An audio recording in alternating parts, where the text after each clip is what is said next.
Alors les gaillards, c'est comment?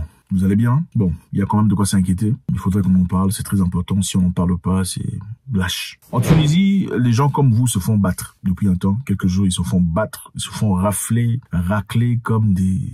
Ouais, je vais pas compléter. Vous le compléterez vous-même. C'est bien triste de voir ça. Les Tunisiens sont censés être des frères. Nous faisons partie du même continent. Mais la réalité qui émerge de la Tunisie aujourd'hui est vraiment déplorable. Beaucoup de vos frères sont battus là-bas. Pourquoi? Qu'est-ce qui s'est passé? Apparemment, en fait, il paraît qu'il y avait un monsieur tunisien qui serait par un groupe d'Africains subsahariens. Maintenant, ma question est celle-ci. Si vous savez que c'est un groupe d'Africains subsahariens par votre moyen de communication et votre intelligence, renseignement, d'accord? Pourquoi vous n'avez pas cherché ces gens-là, ce groupe de personnes-là, pour qu'ils payent de la justice? Mais c'est tout le monde qui subit les conséquences. Pourquoi vous n'avez pas cherché les personnes? Parce que vous savez que c'est un groupe de gens qui ont fait ça. Vous savez très bien. Pourquoi on ne va pas chercher ces personnes-là pour les arrêter, pour qu'ils subissent? Pourquoi c'est tout le monde? On dit dans la nuit du 3 juillet, les Tunisiens ont attaqué des maisons de migrants subsahariens à Sfax, la deuxième ville du pays. Les violences ont été déclenchées par là d'un Tunisien imputé à 3 subsahariens. Donc ce n'est qu'on accuse 3 subsahariens d'avoir un Tunisien. Les images filmées par les assaillants et les habitants montrent un déclenchement de la violence. La police a ensuite récupéré de nombreux migrants et les a abandonnés dans le désert. Waouh! Abandonnés dans le désert. Pas arrêtés et jetés en prison, mais arrêtés et abandonnés dans les déserts.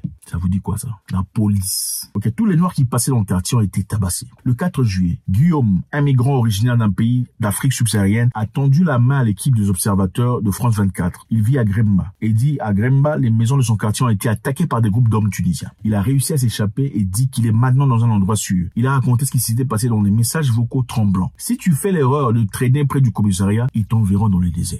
C'est le commissariat qui t'envoie dans le désert, mon cher. Ça ne rigole pas. On dit que c'est ça. Ceux qui ont échappé à la police se cachent désormais chez eux, comme Paul, un Camerounais habitant le quartier de Emrania, au centre de Sfax. Ce matin, le 5 juillet, au bureau du poste d'Emrania, au centre de Sfax, les personnes qui étaient venues retirer de l'argent de Western Union ont été emmenées. La police est venue et les a raflés, a emmené tout le monde. Mais comme j'habite en centre-ville, je me suis un peu soulagé. Au moins ici, ce n'est pas aussi facile pour le résident tunisien de faire beaucoup de bruit. C'est incroyable, les amis. C'est un vrai cauchemar. Une autre personne dit vous devez rester à votre maison. À l'extérieur, vous pouvez être arrêté par la police à tout moment. Et si vous commettez l'erreur de traîner près du poste de police, ils vous enverront dans le désert. La police envoie les gens dans le désert, mon ami. La police ne fait rien pour chercher les agresseurs. Absolument rien. Donc les gens qui tabassent sur les infos, là, la police ne les cherche pas. Ok? Les gaillards, c'est bien triste.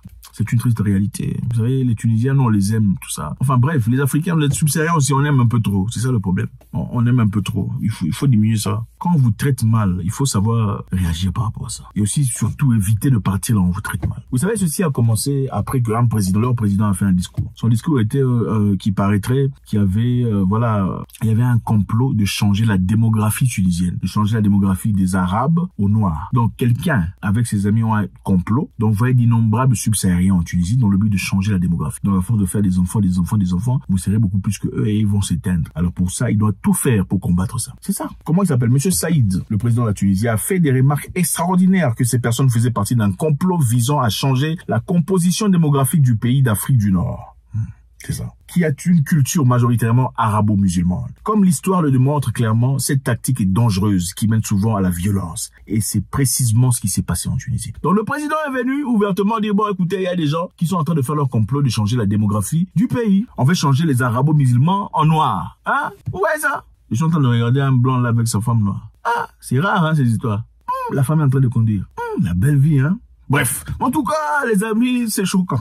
C'est choquant. On va changer la composition du... Au moins, il s'est marié. On va changer la composition du pays. Comment ça? Et c'est à partir de là que les Tunisiens se sont levés. Beaucoup se sont levés et ont commencé à taper, tabasser sur les Noirs. Tabasser. Les gens, vous êtes assis dans votre maison, là, calmement. On vient, on vous tabasse comme... Je sais pas.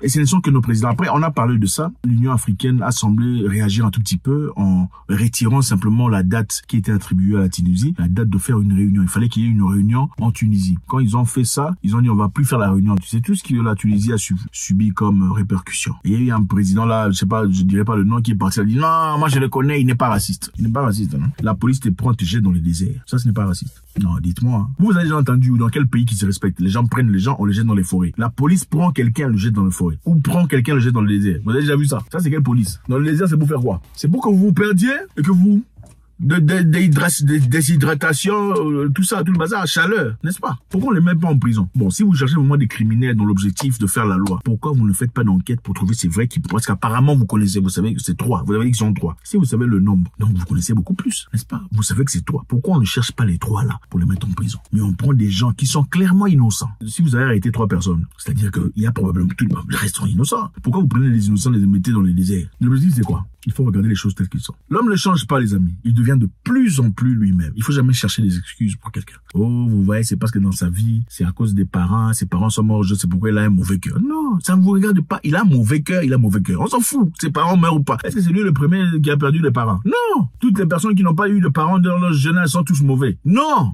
Il faut arrêter de justifier des bêtises. Quelqu'un, c'est un magouilla. C'est un magouilla. Il faut pas, oh non, tu vois, il a grandi dans les difficultés. On s'en fout de tout ça. On vous avait dit, ces gens-là, ce type-là était bizarre. Hein? On est venu s'expliquer. Oh non, il a des amis noirs. Oh, il a le domestique aussi noir. Oh, le domestique de sa femme est aussi noir. Donc, il n'est pas raciste. Le monsieur a dit, vous voulez changer la démographie de son pays. Vous voulez enlever arabo-musulman pour mettre ça noir. Bon, maintenant, 3 personnes ont fait un truc là comme ça. Si les 3 personnes l'ont fait, pourquoi on arrête tout le monde pour les jeter dans les déserts? Pourquoi on les met pas en prison? Il faut réagir. Nous sommes trop bons. Oui. C'est nous qui sommes trop bons. Trop bons et trop couillons. Oui, nous sommes sots. On accepte les gens. Hey, bienvenue. C'est ça, comme ça qu'on est. Mais c'est où qu'on va où on nous aime? Dites-moi un peu. C'est où? Vous aussi, vous voulez toujours aller là-bas. Vous voulez toujours aller. Pour rester chez vous. On peut rester à la maison. L'argent que vous avez là pour faire le voyage, pourquoi vous ne pouvez pas investir dans une histoire à la maison? Et je comprends qu'il y a des pays qui sont vraiment pourris ici, subsahariens. Maladie cérébrale communautaire. Je pourrais comprendre ça. Pourquoi vous ne partez pas dans un pays subsaharien d'à côté? Parce qu'il y a des pays qui évoluent, qui avancent quand même. Si vous avez les capacités, les outillages nécessaires, je suis convaincu que vous pouvez progresser. Les gens deviennent millionnaires, c'est en Afrique, c'est pas en Europe.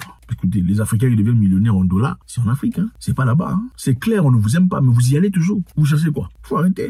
Et on dit pas que tous les Tunisiens sont racistes, mais beaucoup sont racistes. Si les gens peuvent commencer à se cacher dans leur maison, combien sont racistes? Le gouvernement ne sait pas que les gens sont en train de taper les gens. Pourquoi le gouvernement n'envoie pas les militaires pour arrêter ceux-là qui sont racistes? Ah, c'est-à-dire que chacun sait ce qu'il fait. C'est clair. Vous savez, les politiciens sont des gens mauvais. Un politicien peut venir au pouvoir, vous faire des promesses, on fera des jobs, des boulots, on va vous offrir des opportunités, services délivrés et tout le bazar. Mais après ces 4 ans de pouvoir, quand il est à la porte de son histoire, il va revenir et trouver des justifications. Demander encore qu'on le vote. Et pour qu'on le vote, il va inventer une histoire selon laquelle, vous savez, on a tout fait pour vous trouver du boulot, on a tout fait pour essayer d'améliorer les choses. Mais malheureusement, il y a beaucoup trop d'étrangers dans le pays. Comme il y a beaucoup trop d'étrangers, vous êtes en train de compétir pour le peu de boulot et d'opportunités qui est. Mais on ne sait pas, on le sait de notre mieux, il y a beaucoup d'étrangers. Vous pensez que le monsieur normal là qui n'a pas fait beaucoup d'école, il va penser quoi? Mon ennemi, c'est l'étranger. C'est lui qui veut détruire mon avenir. Et c'est comme ça qu'on a vu des cas de xénophobie, des gens en train de se faire tout ça. C'est à cause des bêtises pareilles. Et puis plus tard, il dit non, moi je n'ai jamais dit qu'il fallait taper ces gens-là. Mais vous avez déjà voté. Qu'est-ce que vous en pensez? Comment est-ce que les Africains peuvent résorber cette histoire qui perdure depuis trop longtemps? L'honneur, la dignité,